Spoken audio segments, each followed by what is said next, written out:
Hi,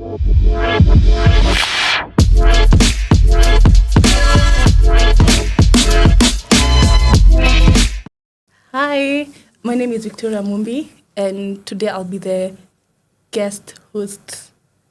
Yes. To my right is...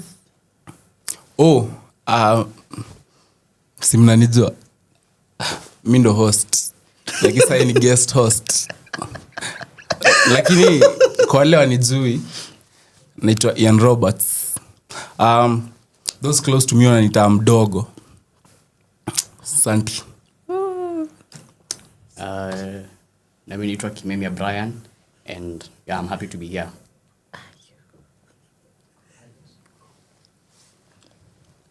Oh yeah, so the topic of today is, I'm sorry, I have to check. Why does everyone feel so lost right now? Why are we lost? That's the topic of today.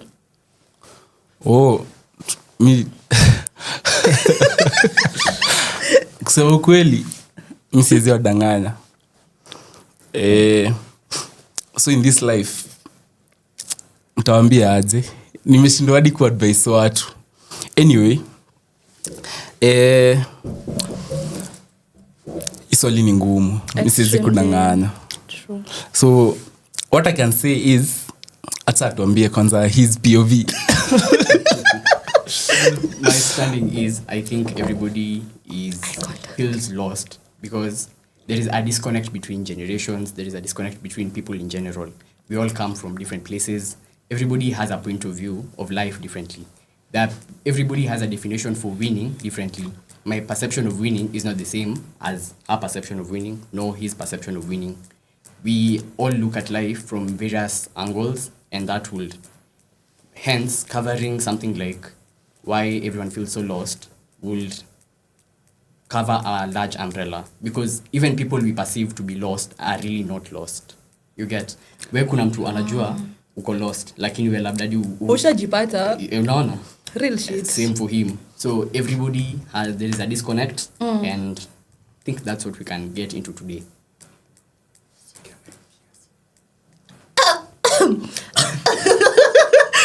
So personally, when it comes to me, I feel as if we are lost because we are trying to figure out ourselves right now.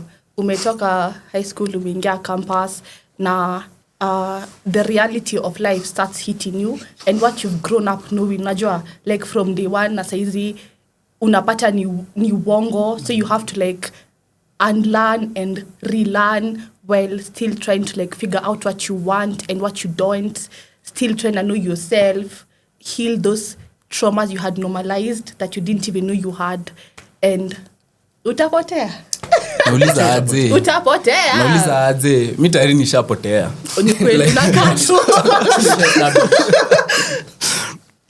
What do you mean by say someone is lost? How do you know someone is lost? You can't know if somebody is lost. Mimi najua nimepotea. How do you know you're lost? Unajua tu bro. Aje. I think it after a point you feel stuck. You know, that's basically life. It gets to a point you feel you are on autopilot. You're living life on a day-to-day schedule. Like, your day is packed, yes, but where hujui unafanya? It's like a routine. Exactly. You're just surviving. Unaamka tu siku ishe. Basically mnamaanisha freelancers. No, not like about freelancing. Even ndo mnamaanisha. No. Sasa kaa mimi huamka asubuhi. Kaa saa hizi kwanza vile shule imefungwa. I just wake up, naangalia hivi. Sina unga. Okay, so nafaa nifanye kazi nipate unga. I start typing, niitishe job, niitishe nini. Then nipate hiyo. Sitajali kuhusu kesho.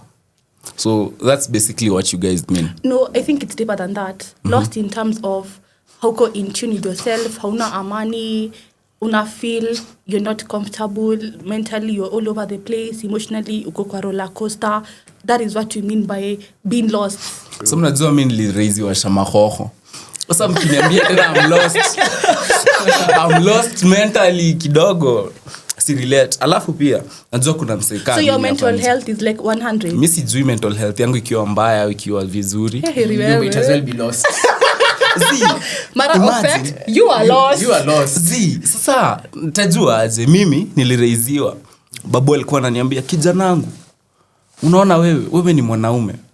Sasa nikiamka hivi like it has already become part of life. Unacheki. So siwezi jua mimi the only time I find myself crying is kama nime lose someone dear to me. So unacheki. So mkiniambia nafaa nikuwe na lia, nafaa nikuwe nikifanya nini, I don't know how to figure out how I'm lost. Like sijui ku get in touch with my emotions. I feel like niko sijui aje, natoka nje nasema hii ni njaa. Nakula narudi. Umekuwa na furaha. Niko sawa. Na get describe kwa lost too. Sasa like kuna msee hapa nje akokaa mimi. Kuna msee hapa home akokaa mimi. Nataka mjaribu kuni explainia in layman's terms. Nijaribu ku get senye mnasema. Una get? Okay. Like nijaribu kujua what do you mean by ukijana amepotoka? Like no, how do I know? Kupotoka. We're not talking about kupotoka. Okay. We're not talking about like morally not upright. Yeah, I know what you mean. Okay. Yeah, I know what you mean. Like I'm not in touch with my feelings or emotions or something like that. Sijui vile I put in terms zenye msee akokaa mimi anaweza elewa. Unajua kuna podcast sisi tunasoma National Park Korongai. Kila mtu anaweza elewa chenye tunasema. Okay. So nadai mjaribu ku simplify. Okay. Yes. My understanding of being lost. Personally, I learned to listen a lot to myself and my heart. As in kukuwa na standpoint. For a very long time, hadi nilikuwa disconnect from the church. Reason being, a lot of people misrepresent everything. People misrepresent Christ. People misrepresent church. Hadi, for example, when we are told things like patriarchy and all, I think when the colonialists came, they really tampered with the way we did things. And we lost touch with a lot of things. Because the history they gave us and how we understood, they forced us to believe we were raised in a society where men were just patriarchal, people were objects, and all. But really, for example, I remember in high school, there was a woman who came to our school and she was telling us when she received her first period, like, mzazi wake alimchinja mbuzi. It was a whole ceremony just because I may receive her first period. Oh, can I add on to that? Mm-hmm. There's some I was seeing in the Kikuyu culture, kitambo, anytime, ilikuwa like a very big deal when you get your periods, and even monthly ukipata your periods, babako alikuwa nakuchinjia. It was like a celebration. You see, exactly. Adi alituambia exactly that. That's why her dad did that for her. You see, considering put what the colonialists brought, they made it look like men were totally detached from their kids. And that is a perception that has grown so much to the point that is why when I find generations, we are now raised in a generation where everybody is aware. We have access to knowledge. We have access to so much resources. We are learning and unlearning facts. We are reading books. We are listening to podcasts. It's a time where knowledge is so widespread, it's even shocking. For example, just the revolution that happened a few days ago, it is a move not even the generation that was there before could not do it. They really could not. They were out of touch. They believed the people who are like in very high places are not meant to be touched at all. Now, when you look at that bridge, there is like a milestone. After every generation, there is a milestone that's covered. Everybody lives in my perception of being lost. When you're lost, it doesn't necessarily mean you do not understand anything you're doing. Somebody, kuna mse ako so successful, extremely, has millions, lives a good life, ako ana travel the whole country, but trust me, huyo mse, that's why you hear even some very rich people committing suicide. Because yana believe haku live purpose yake, despite achieving so much. And that is being lost, honestly. You have everything, you have all resources, but you are out of touch with how things are in your life. Does that make sense? Extremely. No, like genuinely, that's my same definition, yeah? Ukona kila kitu, but inside you ni kama kuna turmoil, there's a war, and you can't pinpoint it. There's no peace, there's no anything. You're just like all over the place. Exactly. You know what I mean? Unajaribu hii, unajaribu ile, na you can't find your footing. Oh, hey. Sasa niwaambie hii podcast ndo maana sikuwa host. Ndo maana sikuwa host. Anyway, so in summary kitu tunaongelea hapa all wrapped into one ni mental health. Right and wrong, because it's not all about mental health. Kuna msee ana rodog life na ako sawa. Yeye tu atamka kesho. Yeye tu atamka kesho. Unani describe yes. And, okay, stake some uko lost, but inaweza fika to a point and then you start recollecting. It's fine ukisema I'm lost. Sasa nataka there's someone kama mimi. Hiyo nayo ni ukweli. Marafiki zangu wote wako kama mimi. Si waamka kama siendi shule, there's nothing I'm doing. Nataki. Niko tu okay na hiyo maisha. Sasa nifanye? Unaweza fanya kitu. Nini? Mimi siwezi kujudge pia mimi nakuanga hivyo at times. But now basically that sounds like how tunaongelea being lost. Unafanya nike kama na judge. Everything. Si unamjudge. Everything. I believe life is supposed to be lived. Mama yangu me growing up aliniambia life is for the living. Amishi kurudia hiyo everything. Hadi like during every birthday I had angishi kuniambia happy birthday, life is for the living. And for a very long time I didn't understand what living really meant. Unajua unaweza kaa tu kwa nyumba bedrot for a whole day. You've done nothing, as in nothing. And normally pia me sasa ndio najaribu ku make peace na the fact that it's not so normal. Yet ni normalize. No, ni normal to be once in a while. No. Kuna ku rest, there is actually taking a rest, like taking a step back, and then pia kuna literally una drive in the pits ka ku crash out. Unajua kuna like the bedrot ya ku crash out where by the way una feel kidogo siwezi toboa. You just bedrot. And that bedrotting and other things, the ways we cope with things in life, tuko in a generation everything is altered. For example, screen time yangu ndio nianze kujaribu kuwako neat ilikuwa dika 19 hours in a day. A day has 24 hours, so that tells you your time nyingine probably I was just aware of nikiwa for like an hour and then I slept. Basically that sums up the kind of life you're living. It's not trashy, but it's not the best life. You know, it doesn't make sense. Why are you living? You're not living in a purposeful. And then unajua life, there is nothing like winning in life because you're unazaliwa and then unakufa. As in that's the end. That's literally how it all ends. But now the plot that you are building in between really should, what's the word? The plot that we have in between will also determine how not winning, how like the not winning beat was probably worth it or fulfilling. For example, kuna mse mnena mazishi yake to the point kuna mtu anaweza kufa na miaka 30 na akuwa live life na umekufa na miaka 90 ama 100 but you've not lived life. You're just existing. Exactly. As in hadi wewe kwa mazishi yako watu wanaongelea vile watakumiss. Hawaongelei impact yako as in nothing. Those are very two different people. Huyo that he has zake ame outlive his life. He has really lived life. Huyo mwingine haja live life. That is somebody who is not so lost but is lost. Do it make sense? As in all those years and then you probably your purpose was not, as in purpose does not necessarily mean you're making impact to the world. Just people who are close to you, to your own self, as in you're discovering life, you're fulfilling God's purpose for you in life and all.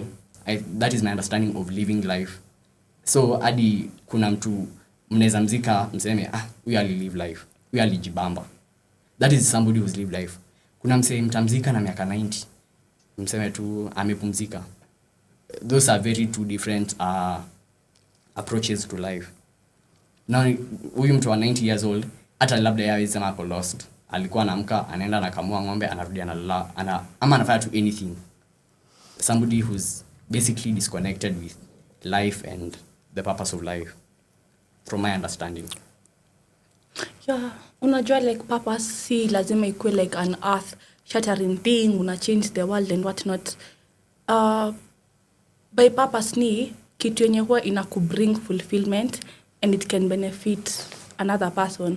For example, kama wewe kuplan birthday parties makes you happy and brings you fulfillment, unaweza take it upon yourself kuplan parties za your family and friends. Like hiyo ni purpose on its own. inakuletea furaha, and it also benefits the people around you. You see? So purpose doesn't have to be like a big thing. Oh. Hey.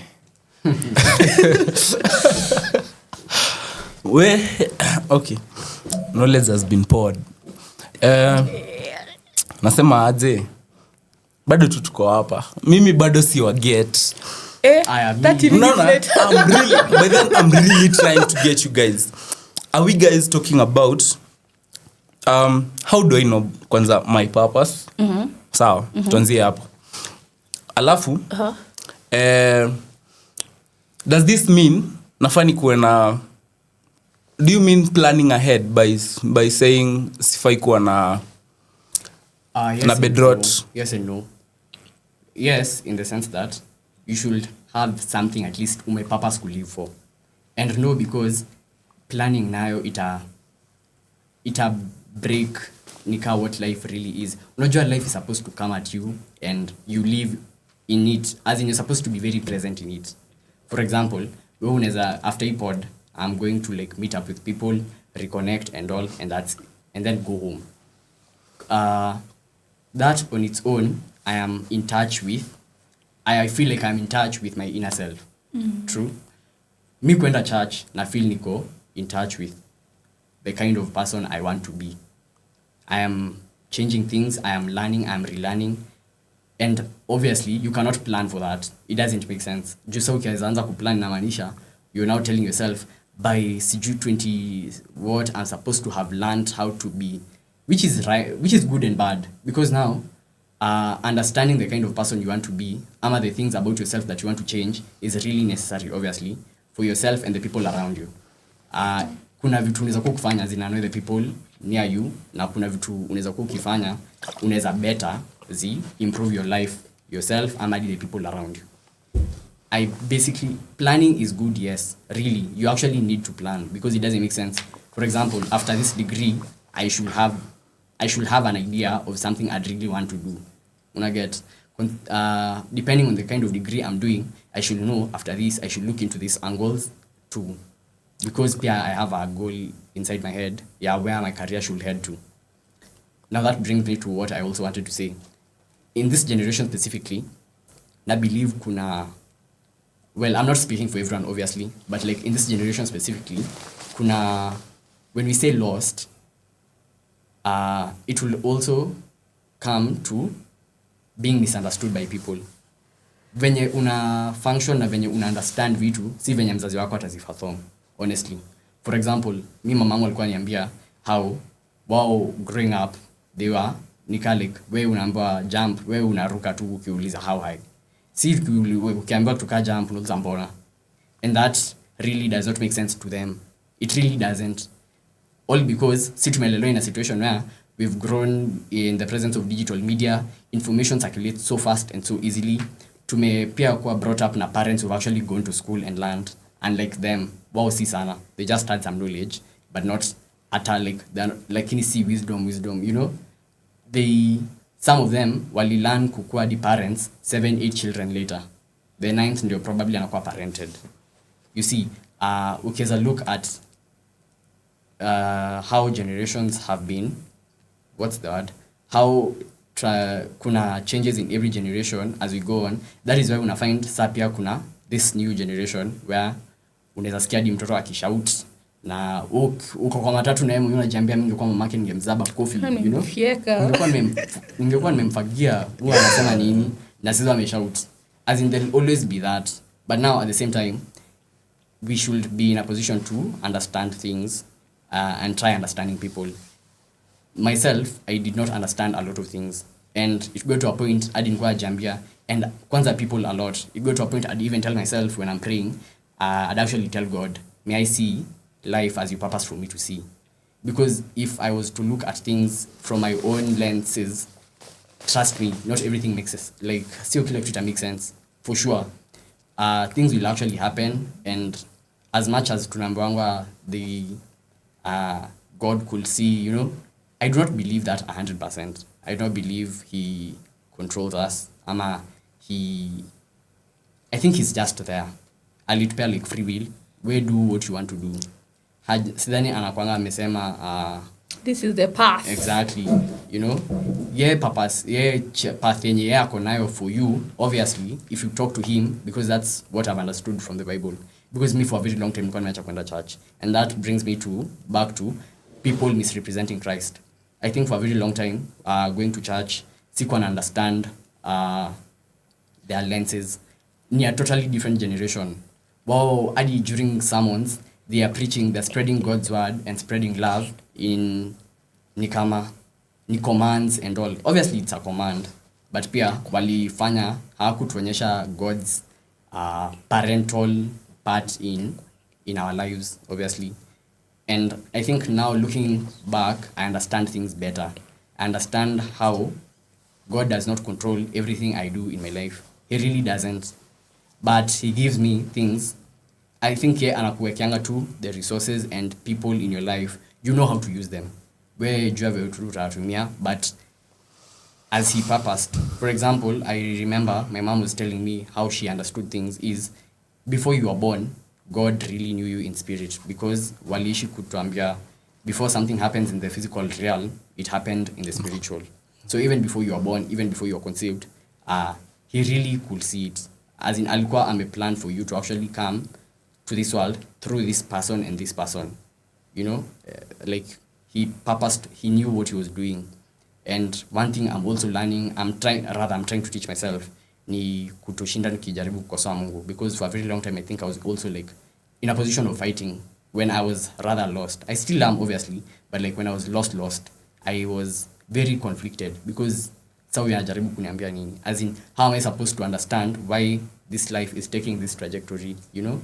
So slowly by slowly I'm able to understand and perceive how I'm supposed to live, and his will, not my will, is actually a very strong prayer and something I'm really hesitant and afraid of saying for sure.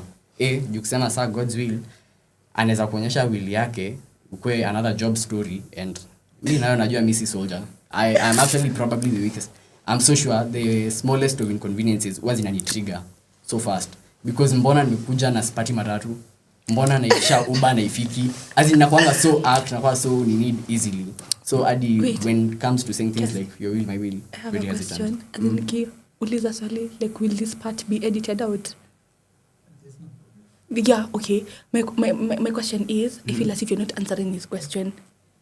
Oh, man, the story is yeah, but you're not answering this question. Anyway, control the convo. I do not remember the question. Azi, tuendelee tu. Acha amalizie. Sikia. 2 minutes.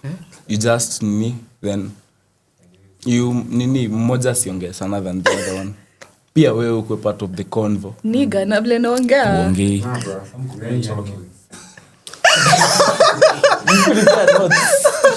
Naumia. Haya, tuko sawa. Alafu kitu kingine mnaweza karibia mic kiasi. Hi, period. No, like my legs are long, brother. I can't go past here. I think hivyo sawa. So like I slant like this the whole time. Ukisanya uongei, sit back, relax and enjoy. Okay, period. So to encourage us sit back the whole time. Tuendelee. Kadi na kuwa kubwa. Sawa. Okay. So endelee. Malizia vile ulikuwa unasema. Mimi namalizia. Action. Bro, taku box tutakata. Kumbe unanua script. Unajua maybe career yangu inaanza hapa. Tuendelee. Haya. So like a question for both of you plus I. When was the last time you truly felt present? So tumesha establish kufeel lost ni kufeel you're not really there. You don't have like hands on what you're doing. And it's okay. You don't have to like always know what you're doing. You're but literally programmed. Yeah, you're just like all over the place. I don't know if that's the best definition of feeling lost we can say, but everybody has their own way to feel lost. Niwaget. Acha tuende na yenye mlisema purpose. Amkunijibu. Hadi uliza swali likumu. Acha niwaambie swali yangu. Swali yangu ni hii. najuaje papasi yangu mimi hadi mimi papasi yangu. Oh, I unajua papasi yako? But nilisikia akisema at you just sit with yourself and then utajua. Like try out new things. Manze mimi saizi mtoto mdogo. Hakuna freelancing job sijajaribu. LinkedIn nimeenda hadi Fiverr. No, like, you can actually see not about like jobs, even like your hobbies and what not. Exactly. You've tried umejaribu different things. Okay, saizi I ventured into filmmaking not long ago. By the way, sauti ya mtaa ilitoka, guys. Sawa. Okay, so sauti ya mtaa, it was my debut short film as a producer. Nilikuwa actor fulani tu. There's another one. Nice, congratulations. Yeah. So that's sasa ndo nimeanza. I'm not really sure juu pressure tulipata huko. Kwanza starting as a producer ni crazy. Having executive producers ni wale wa kusupport 2 with 1-2. Shooting a film, be it a short film, be it a 1-minute film or a feature film, it's tedious. So mimi, I'm not really sure. I could say that's my purpose. Okay, like that in that field. Lakini siko sure cause nilikuwa zile za I was questioning myself. I was like, am I really going to do this? Is it really my thing? Cause nilikuwa nakaa hivi chini. Unasema we, hapa naweza. Nabidi upige simu ingo. Mom, uko poa? Sasa manzesu unajua nilikuwa na shoot film. Masa nakuuliza, wewe nilikupeleka Nairobi usome au nilikupeleka Nairobi shoot film? Unahiga sawa gari. Lakini nevertheless she was supportive. She's always supportive in that. Yes. So lakini at times pia unakaa chini with yourself unajiuliza, am I really doing this? Considering the fact that mzazi analipa close to 306,000 for you to do the course you're doing, then kujifanya bwana producer. Exactly. Mwana filamu. The only person, cause kuongea tu kweli, ukiingia kwanza kwa hii industry, getting sponsors ni ngumu. Especially if you're upcoming, huwezi pata sponsors. Everyone is like, what do you have to show? Naambia, so hii script mimi na show ni kali. Unatushow. Fanya aje? Wewe tuma email. I have your contact, like your direct contact. Sihitaji kwenda kwa organizations juu nifanye nini. Wewe ndo bosi. But then I find myself writing an email yenye haitaijibiwa. So unakaa chini usiku unajiuliza, am I really doing this? Am I really ama nikuwe tu msanii? Nikuwe niende tu. Niende tu since najua vitu zinaendelea huku. You could try acting, auditions na unaenda KNT. Wanakuangalia hivi. Wanakuuliza, nani alikuwa unaweza act? Enda home bana. They do that. So exactly. So it gets you questioning yourself. Sasa issue yangu ni msee ana face kitu kaa hiyo. Like kuna msee not necessarily film, mwingine music, mwingine hadi nduthi zake. Yaani umsee kwa tu na swara. Nduthi yake ijaipandwa na msee. Una get like uko na nduthi mpya lakini ipandwi na msee. So issue yangu ni purpose. Msee anafaa juu aje. Okay, umesema you sit with yourself. Ukikaa peke yako, shetani anakuja hiyo part. So you have to deal with the demons. No, like genuinely, acha nikwambie, ina stem from admin in this journey. Kwa sababu mimi unavyoniona hivi, you can ask him. Okay, thank you. But what? No, it's not all about the money. It's not all about the money. But I recently came to realize, like, y'all should go and watch. He actually sent me the podcast. It was Mel Robbins and Jay Shetty, and they're talking about finding your purpose. If you feel lost and whatnot, that is the podcast, guys. That is the podcast, yeah. Okay, this one and then that one, yeah. So like basically, alikuwa nasema ina all stem from like sitting with yourself. Like unajua most of us like we don't like to sit in the silence, we don't like to sit, and I'm actually a month ago nili have like some beef with my friends, like the people when nilikuwa like so close with them, na nilikuwa maybe same like 60% of the issue, you see. So make me to sit alone na ku embrace silence, something that I never did because I was so scared. Na unapata in this period yako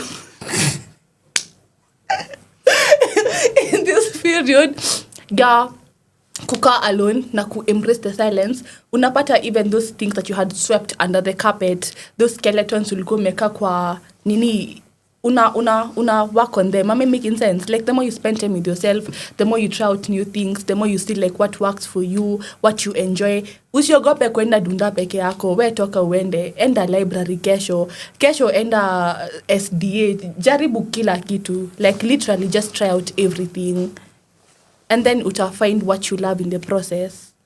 Ni try and error. There's no straight line to it, there's no manual. Oh, okay, mtajaribu.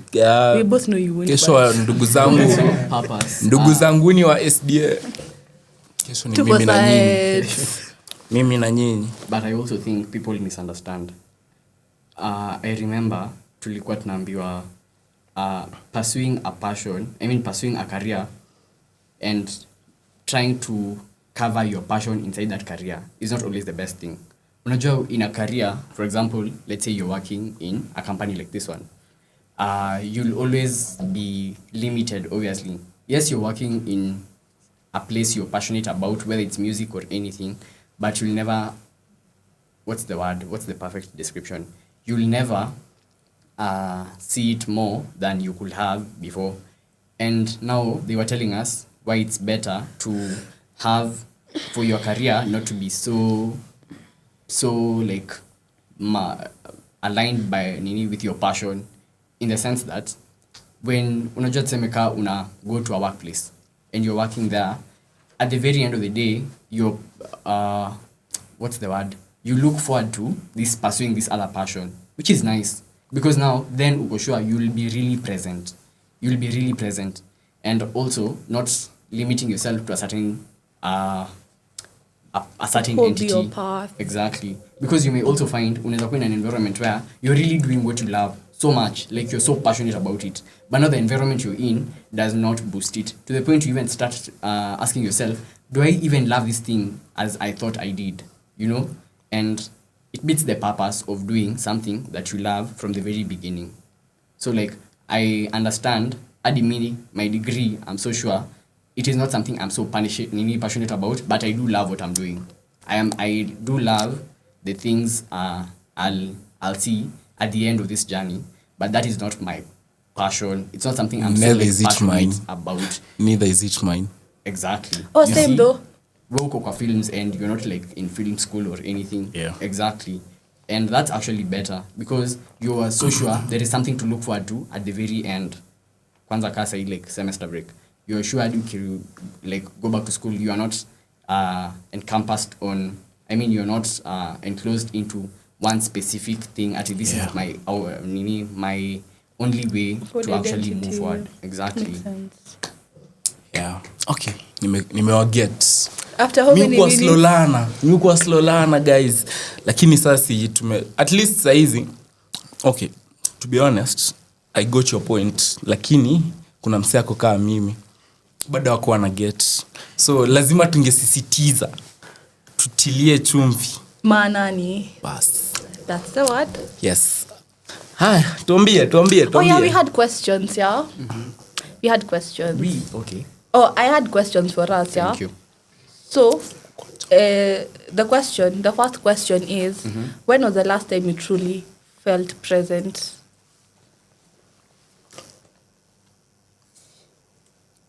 Myself. I really don't know. I think, the last time we were out, the three of us. Oh yeah, I think that's same. The last time I was really present. Mnamaanisha nini by present? as in how panic about future, how fikiri the past. Uko in touch kila with siku hadi nature, leo but- hadi saa Yeah, must be nice. Yes. yeah. Kafawe. Like honor once you realize God has control over everything, I don't think you'll be worried about this or that. No, like See, it does make sense. yes, But imagine argument yako ni when you argue ulikuwa unasema like ulikuwa jidescribe ulikuwa uko like lost. You see? Sikia, So, sikia niwaambie. unarodoka maisha ni ile. Sikia niwaambie. Unatumia Let me stories tell you zangu. something. Let me tell you something. There are no employment opportunities in Kenya. True, very Sawa. true. Okay. I wake up. You want me to go to Mjei or something? Pia hiyo ni that's a starting Okay. point. Lakini pia si unajua kuna standards. Like there are standards you should set. Okay. Kuna pali life itakufikisha hiyo Mjei utahitaji. Lakini at this point I could still go back home. Unaget? Exactly. I could still go back home. Lakini ikifika point yenye sasa hadi mimi naona yenye saizi hadi kupigia mzaeni mwambie nisaidie tu, so Unataka itakuwa poa mbaya. Unaona? Itabidi niende wapi? Itabidi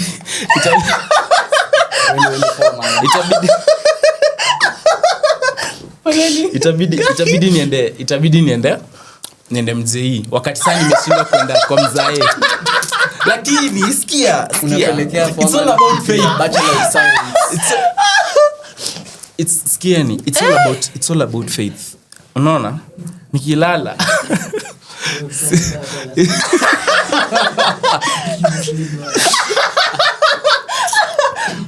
Simwache niwaambie, I'm taking to words of wisdom. I'm taking to words of wisdom. Ona. Saizi vile nimekuwa nasema like I could still go back home. So ikifika time yenye kama umana nitarudi. Lakini sasa nikiwa hivi nimefunga.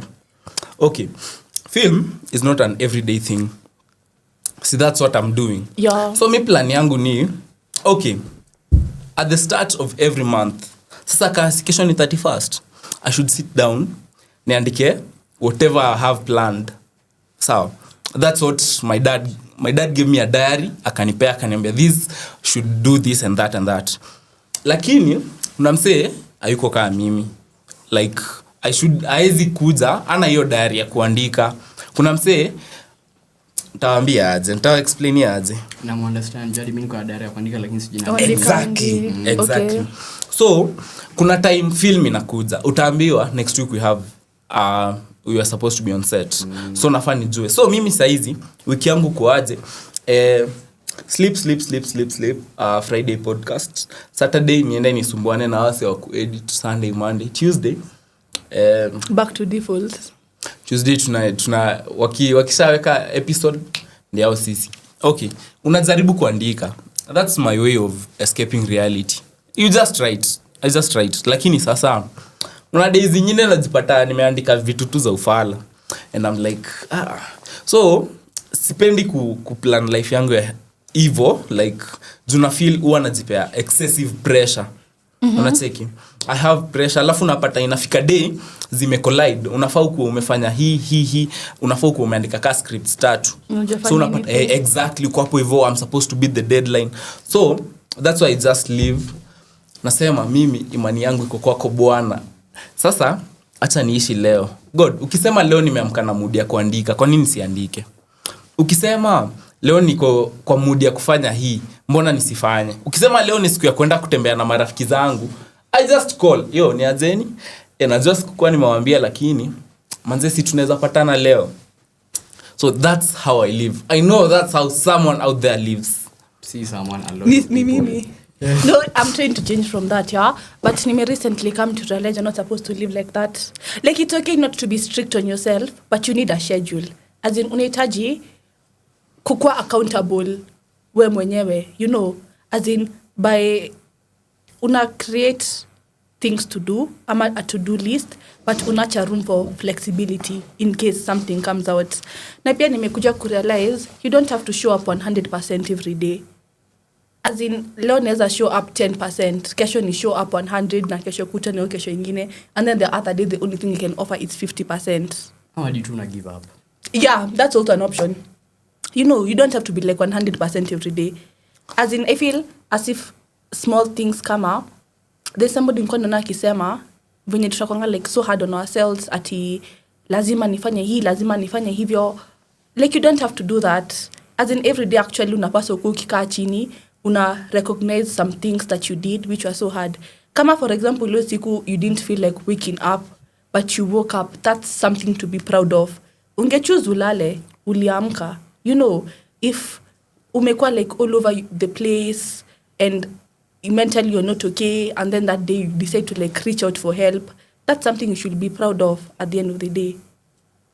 Yeah. You see, time ulikumuuliza how do you know like your purpose, I also believe there are things watu watakwambia kukuhusu hadi we zinakufungua tu zinakuonyesha some things. Unajua you're never aware of the things that you do ama the way you impact people until sawa kwambie. Some of the things people will tell you will actually help you understand the what your purpose really is, honestly. Because ka venye huyu naweza muona atseme anaendanga every now and then ameenda to a children's home, ameenda akasaidia watu, you know, that shows you probably that is what you are meant for.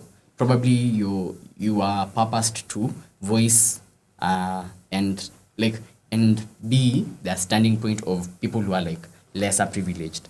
Unaona, hadi people too, kuna mtu anaweza keti akwambie huyo tunampenda akikuja we just know everything is like fine, hata kama ulikuwa karibu kuchizi 2 minutes ago, and then when I'm say that should, I think the things people say about you will also the real people, like people who are close to you, will tell you ama will even help you see probably how you can perceive life, and not your purpose really, because purpose I feel ni kani a strong word na stay ku misuse juu pia sijafanya psychology. Hadi mimi na feeling kama sijui mimi ni purpose. Exactly. Hadi mimi sijui mimi ni purpose, so naogopa ku abuse that word. But there is a way there are things people will tell you, there are things you'll feel when you do some things that will open your eyes and help you understand napenda hii, spendi hii, nikifanya hivi I feel better about myself, you know, and so on and so forth. Cool. Add on kwa what amesema, the podcast I'm telling you that you should go and watch. Jeshiti alipiana an exercise and said after Malta Kuochi. Yes, after Malta Kuochi mnenka ochio. Ali give an exercise na kasema you should actually call and talk to people that mko like so close to each other, and you ask the person ni nini akistruggle nayo kufanya huwa anakukumbuka. So for example, if wewe as a friend when you're struggling, what you remember, kai nimeconfuse kitabidi mu edit it part out. Nimewaangalia ameenda kunyora. I'm saying, yeah, so you should actually talk to your mother and ask your mother when you're struggling nini huwa unanikumbuka nikifanya, and like loki inaweza kupea direction. You see, kama for example him, maybe when I want to record something ama I want to be creative and I'm struggling in that creative space, I remember him, you see. So like kama amekuja kuniuliza, you know, so I may have an idea of what he's good in, right?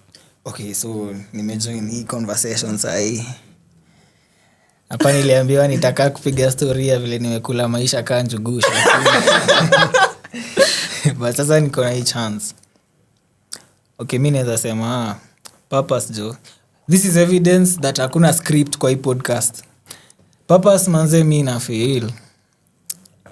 Purpose, okay, on the same page as you. Purpose is like a career. Because me, na my own perspective, I feel like if we are looking at it from a good given perspective, purpose... In fact, pastors, like spiritual people will tell you, purpose is actually godly. It was meant to be purely godly. Because God has equal early to create bila... Because he didn't waste the soil, man. Hiyo mchanga angepatia angels wajenge nyumba ya matope nayo, but so alituumba nayo. Point is... Point is, God had a reason behind why to co-created in each and every one of us, and I feel like purpose is more for His glory than it is for us, and that is why, because Scripture inasemanga, and books were opened, and another book was opened, and God will judge people based on how they lived out their lives. and that's why Jesus pia usema story ya no one will enter into the kingdom of God isipokuwa the one that amefanya my will. No, like genuinely. Okay. Yeah, for Kidogo. real. Anasemanga hivyo. And then okay, naweza ongeza tu scripture 2. Msijali, sijaokoka. Naongeza scripture tu 2. Jeremiah inasemanga, before I formed thee, I knew the plans. Yeah, God knows the plans. Hiyo ni Psalms but okay. Ni Jeremiah. Ni Jeremiah. 11 ni for Hapana, siongele hiyo. Psalms inasema okay, niko na scripture 2. Moja ni Jeremiah na moja ni Psalms. Psalms 139 inasema siwezi compete.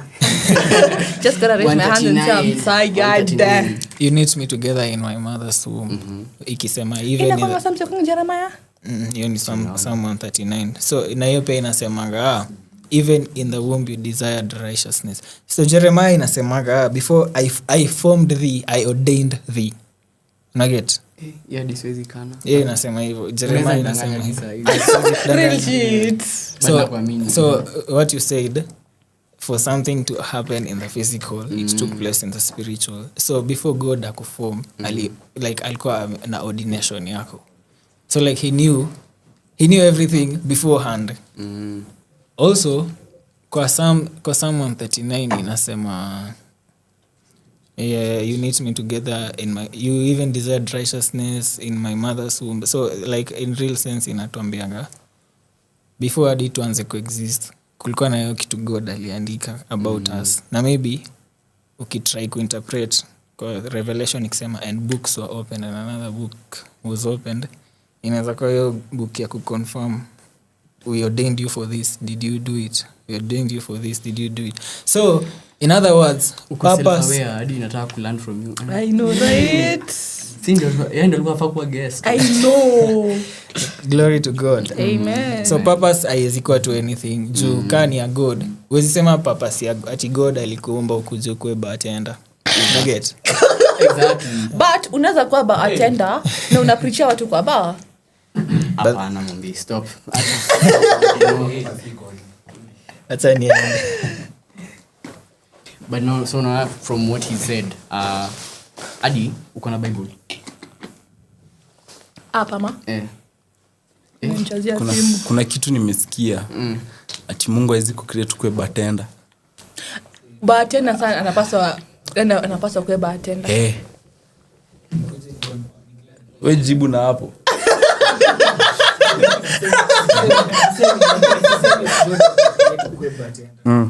I'm referring it to purpose. Like purpose ya God is kuwa chochote ni create huyu aende akwe bartender. Hapana. So God created you kuwa end goal. Inaweza kuwa amekuweka hapo. Yeah. It might be inaweza kuwa amekuweka hapo wewe uchange life ya mtu. Exactly. Una get? I totally agree. Like say unapenda papa yake kwa God. nini? Unataka papa yake kwa God. Na feel tuna lack order. Hao ndo wase sasa unajua mke huku kando sijui hadi ninaongea nini so napenda kwa no Ndio inabamba. wanadhani mna cheese hao sasa hawana mali. Zi. Next time ukuja na mali. Aya sawa tumewasikia. Tunaweza endelea na mambo yetu. Nasema aje? Huyu jamaa amesema nini? Ati papasi yangu haiwezi kuwa bartender. So ndo mimi nilikuwa nasema aje? God anaweza kuwa alikuweka hapo uimpact life ya mtu. Msee akuwezileza manze kuna bartender mwingine. Papasi yako ni kuimpact life yake. Yes, lakini that's the position you've been put in. Not in okay. Position is not purpose. Zi lakini sasa kwani issue yenu ni nini? Tukianza kuongea tuli misunderstand passion na purpose. Passion ni kitu unapenda. Yes. Purpose adi ni kitu probably haujui it is meant for you. Utakuja kuipenda when you start doing it. Kweli. Passion is something that you love doing. Exactly. Ama you are actually feeling it. Yes. Purpose, I think it a lot on people, external forces and also a lot of self-realization. Exactly. So nimepatikana kaa bartender. Sawa? Sasa nikiwa nimepatikana kaa bartender, purpose yangu ilikuwa kuchange life ya msee. si sasa si hiyo ndo ni yangu. So mbona tunasema God haizi kuweka hapo ama nini mlikuwa mnasema? Oje ulikuwa cho. Sasa wewe acha na hiyo story. Joke na mtu asema hiyo. I hope so. Unajua sasa shida ni podcast. Uwezi sema hadi uwezi tetea mtu juu labda alisema na ata rewind. Okay. Nini? I'm not sure kali sema hivyo. He didn't say I that. don't think so. Alisema God haizi being kucreate. a bartender can't be your purpose. Yeah, that's the that's what position he you've been said. put. That is what he said. Oh. So you've been arguing Rather, right So the papasi whole yangu, time. so papasi yangu pia sijui kama na get. Papasi yangu inafai kuwa na impact to people. Exactly. Na DC ati lazima ikuwe shouting impact. Exactly. Mother Teresa alikuwa anaosha tu watu. Uh-huh. Yeah, ukiwa bartender and then wewe ndio una impact like them say kwa self to bring them to Christ. Purpose yako inaenda kwa fisherman.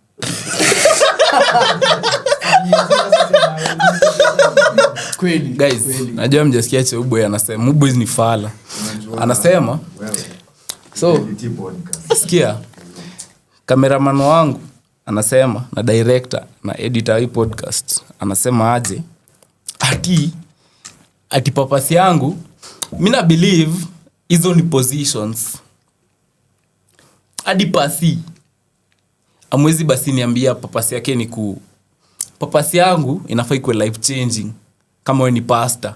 Si Papasi yako kila inafai mtu kuwe ni life your changing. impact like exactly like sasa papasi yangu inafai kuwe life changing. So ukisema papasi yangu ni kuwa fisherman na get so hizi kazi tunafanya si purpose. Ni purposeful. What's the purpose behind what we are doing? Ama Siku tumbuiza watu. Exactly. Yeah, kuentertain. Hiyo ni purpose on its own, bro. Hiyo ilikuwa purpose ya leo, tutafute ya kesho. sawa.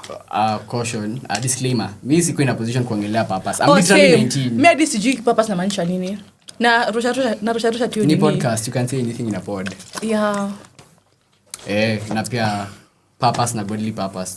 Sidhani kuna purpose outside godly purpose. That's my understanding. Mimi naweza kuwa wrong. Nimesema mimi sijui anything. Hakuna But purpose niko sure outside kuna godly purpose. purpose. Sidhani kuna purpose that exists outside godly purpose. Sidhani, that's my understanding. Si hata udhani hakuna.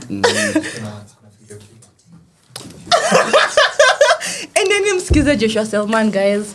Yeah, he's such a very nice apostle. Msikize preaching zake za purpose na productivity. Kwanza wewe. mtakuwa na head start because I feel as if adi Mungu anapaswa reveal his purpose over your life because endeni mumsikize, guys. Nimekuwa on my journey ya kujifind for the past 2 weeks. Nimekuwa ikiwork out 2 weeks. No, like nimekuwa intentional for the past 2 weeks. Niliona tu na exist na sitaki kuexist. Kwanza nilikumbuka kila mtu udedi. Kakumka gotta live, man. Like nimeambiwa tu in short I'm not productive. Yeah, ni kweli though. Una give signs. You are though. Anaenda KNT anaambiwa aende nyumbani. You're doing something. It's effort. Guys, Unafanya baby so far when unaongelea like the things you're doing. Nimejiangalia nikashangaa kwani mimi nafanya nini basi? nyinyi mmeona mtu ame short film nyinyi? Si ni wewe. Bosi. Big boy. Anyway, mmesema nini nikiwa choo? By then nimepata huku hivi choo. Unaeka hivi mkono. So, mimi nilidhani nikiweka mkono, since nimezoea ni za hapa. So kumbe nafaa niweke mkono hivi. Then sasa sikujua. For the top. Yes. So sikujua nafaa pia niweke mkono nikimaliza. Yes. Sasa nimeweka mkono. Natoka. Mbona imaji bado inaendelea. Nikarudi.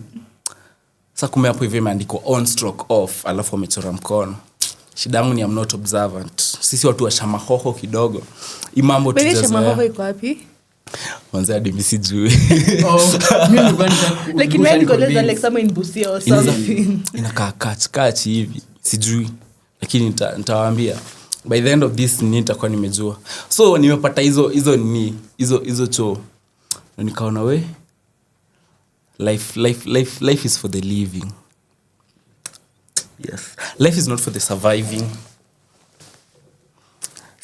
But unajua saa ukiongelea hivyo, now that I think hadi tulienda like way outside what we were supposed to discuss Real today. shit. Aki, The whole because thing. I think tumeongelea everything but being lost. Yes. Honestly, jadi the We were biggest lost. part tulikuwa tunafaa kuongelea like as a generation. Unajua si tuliongelea tu watu wazee and then ikaisha hivyo. As in everybody. Tulikuwa tuongelee Gen Zs. But Bana nitakansoliwa bana. Siko in a position, disclaimer again. Siko in a position Over-disclaim sana. Siko in a position kuongelea everybody. I'm just speaking from the people I am relating to. Hadi usiseme people sema mimi. Yeah, huyu pia yako enough for me to be in this podcast, but yeah, I am not in a position to say that. But now venye amesema there is something he said on the sound. Mimi niko na ADHD, mnisamee. Umeji self diagnose ama ulidiagnosiwa? Nilidiagnosiwa. Sigelegele. There is something umuuliza. Guys, Amesema ADHD ni ugonjwa mnajua. hiyo nyingine. There is something anasema. Nani mimi? Mimi nilisema we are lost. Before that. Ama immediately after that. Or life is for the living. And surviving. Surviving. No, I don't think that's the right mantra. Sasa unaona venye ulikuwa umesema and not surviving. Actually yeah, because yes and no. Like maisha inakuanga hivi. Kuna some seasons na survive, kuna some seasons na live, kuna some seasons na exist. But goal ni to make sure most of the seasons tuna live. So unaona wewe kwa surviving. Personally for a very long time nilikuwa na understand making it in life need to have my money right and si ati nataka kusema nimeacha kubelieve you to some extent I still do because but now brings me to how as a generation rather part of the generation guy woi mwadhani Dad boka. but now as personally myself for a very long time nime misunderstand more like sikuwa na the knowledge what is making it in life nini what it really means and then now looking at people who've left an impact na si ati they were the wealthiest of men or women, they were not ati the most iconic of people. Ama known people. Exactly. Kuna mse labda ushaenda like the burial and then uko that I wish I met that person, you know. And I'm trying to wrap my head around such things as I go on because I want to understand, I want to see life better because to hadi sahi nasoma degree ndo nipate pesa ni ngumu ku let go of that thought as in life cannot be about the money and living comfortably, you know. I make sense. Medinko podcast ndio kuangalia kaita workout na sofa sipendi. I know real shit man. Dali mkiwa na mimi ita workout. Mimi na washo. Mimi na washo. So, is it being captured? There's no camera capturing you. Haina issue. Kuna wide. Anyway, mi leo disijui podcast kwa nini nimeletwa. Hii podcast ilikuwa ya intellects. Mimi nilete usherati. At least hapo naweza toa points. Like simaanishi hivyo. Sijui mbona mnashtuka. Like mimi niko in a position ya kwambia aje.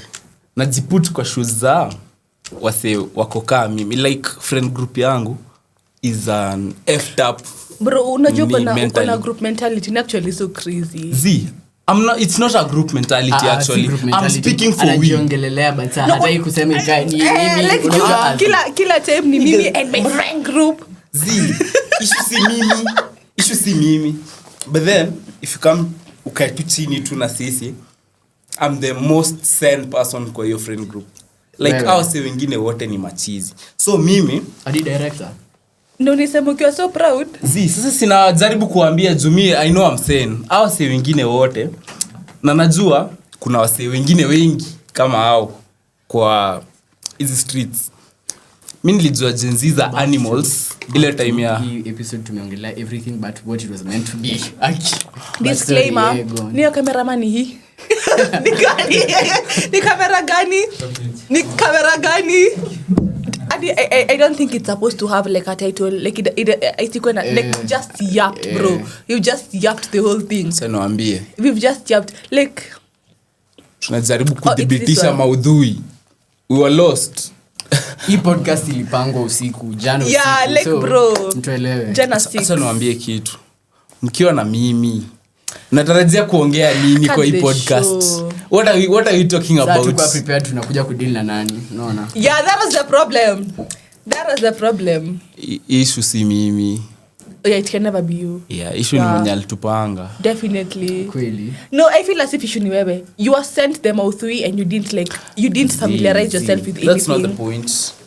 That's not the point. Oh. Hadi director akikaishwa hapa. Haizi hata kuwa anajua maudhui. Oh. Yeah, alikuwa na Bible verses. Oh my god. Natukajua difference ya Psalms na Jeremiah mambo ya kuzaliwa. Si mnaona? Anyway, tuambiane tu kweli. That topic is too sensitive to be handled by Gen Zs. No, not Gen Zs. That topic By young people. No, not young people. It is a sensitive topic to say. Yeah, yes, it's sensitive. Personally, I even want to say things, but then inaweza kali kama I am trying to Kimbele mbele, you know. You can't honestly start telling people how to live. Boys, Yes. who 19 hadi yes. I've not even discovered life. I don't even know what life I feel like really this is a topic we should have a religious leader hapa. Oh yeah, Exactly. ama Na mkongwe we are parents. also worrying, Yes. as in we also are curious. Okay. We want to learn. We should Yeah. have So that's we the should point. have a religious person, alafu mzee, alafu a young guy. Me, I can So that offer you to get the bring my POVs mom. za I wote. can offer to bring my mom. No, like genuinely. Ama my dad, nataka mgani. Tunataka wote. Oh, what bed.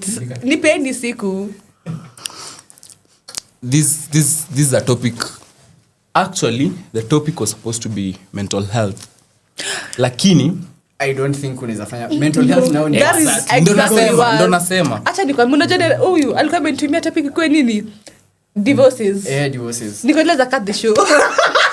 Relationships and divorces. Bro. Show. What do you mean? What are you talking Yeah, about? this is just proof hii kitu ilipangwa jana. Yes, it was so Sunday. impromptu. GPT. Exactly. What do you mean Kwanza ilikuwa relationships CBT. and divorces? Huh? Yes. Director alitufanya ile kitu. Anatutumia topic the night before. Si wewe ni kale. Director no Bible verses. So alitutumia topic. Alafu anaenda offline. Sasa namuuliza tunafaa tuongelee nini? Topic ilikuwa mental health. Nikamuuliza mnataka niongelee nini? But then I was serious. Afadhali tukuje tuongelee tu matters arising. Tukae tu hapa hivi. Really? Actually, yeah. Hivyo ndo mimi nilikuwa nataka. Mbona useme hivyo? Ya podcast ushabo. Sasa usikii si Wrap it mimi. up. Issue si After mimi. Tupake wawili. Issue si mimi. Issue ni mwenye alikuwa anatupanga. Akasema, mimi hiyo siwezi. I want a serious podcast. Lakini sasa serious podcast Serious angalia podcast nani yetu angalia nani yako hapo. Hadi mimi mwenyewe sikuwa nataka kuwa Serious podcast na host. tunangoja mtu mwingine atoke South B sijui. For 30 minutes mtako so see. Hadi mimi mwenyewe sikuwa nafaa kuwa nini. Naitwaje? Hadi mwenyewe nika offer nisikuwe host. Tukawaletea host. Host ameshindwa kucontrol conversation. He's shifting the blame. Najaribu kuonyesha. Yeah, so we are wrapping it up, guys. Wametuambia to wrap it up. Tunaweza record tena tusipeane hii. Because we've discussed everything but the topic. Yeah. Fanya aje? Hakuna poster ilikuwa imeundwa, si ndio? Yeah. Yes. Nice. So tunaweza malizia pair host kamera yake. Which camera am I looking into? Unajua utapata ina make our podcast unique. Nani amesema tuna hold back? Hatutaweka jina. Wewe. Uturap. Mbona ushajam? Ati? Mbona jam? Kazi. Umba. Anyways, kai akimwedit your part, sasa kioto jina nitananga umbwa. Nini? Mwite tena amekwambia unacheka vibaya. Kai. Yeah, so basically, we've not talked about what is it called? The topic at hand. We've just yapped about everything. Next time we'll have better organization. Don't cancel us. Don't cancel us. It's not our fault. It's not our fault. Kijana mdogo hadi sasa. Don't come for me, kindly don't come for me, but yeah. Si tuseme tutume salamu Ingo. Mimi sina mtu kusalimia. Tuambie. This was my first time here na nimependa Clearly lakini shows. sijapenda sana. We should have been prepared, but Yeah, true. But this was a nice tumeongea and yeah, that's next time tutakuwa better, I promise. Aki msitu cancel. Kamera ya nyumbani iko wapi? We are nice people. Kamera ya nyumbani iko wapi? Kamera ya nyumbani iko wapi niongee? Nasalimia mama yangu. Nataka kuongea. Acha niongee. Hi. So leo tulikuwa na guest host. Guest host wetu.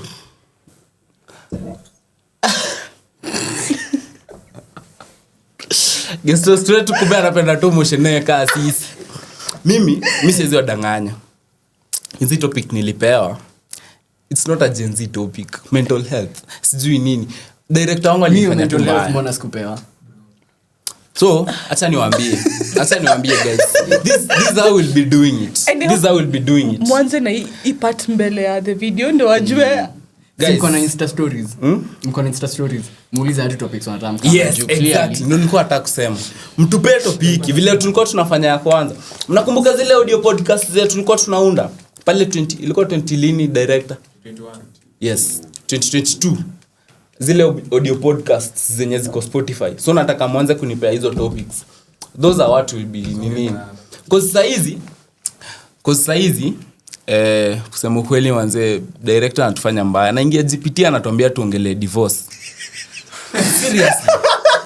No, like genuinely what do you know about marriage? Exactly. We don't even have friendships. They don't even have friends. Director mtaona kwa credits anaitwa Chester. Huyo. Okoyo. Huyo. Anaitwa Chester Okoyo. Jamaa hapana. So guys, it's been nice. Let me rudisha you to my host. Yeah, ni mimi kimbia period. But anyways, mimi msinikujie. This was also my first time here. It was such a random thing, you know, like it was so unplanned and all. I think it was poor management. Like I'm not here to like point fingers and whatnot, yeah, but I think the management, to whoever it may concern, from the host. Apana. Yes, you're also part of the problem. Cheki.